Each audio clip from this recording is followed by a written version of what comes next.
madaxweynaha maanta wuxuu ka soo degay garoonka diyaaradaha ee Jomo Kenyatta isagoo ka yimid magaalada Kampala ee dalka Uganda.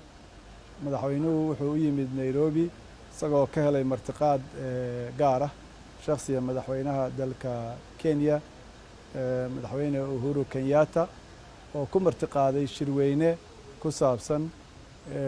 dhaqaalaha badaha iyo dhowridda iyo ilaalinta badaha iyo horumarinta dhaqaalaha badaha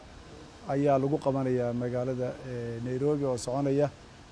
berito oo bishu ay 26 tahay ilaa iyo 28 madaxweynayaal badan iyo wufuud badan oo adduunka ayaa ka soo qayb galaya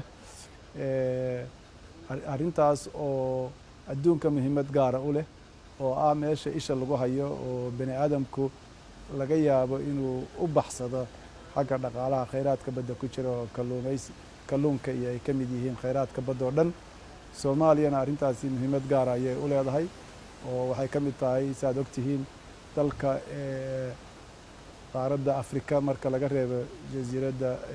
Madagascar ugu xeebta dheer.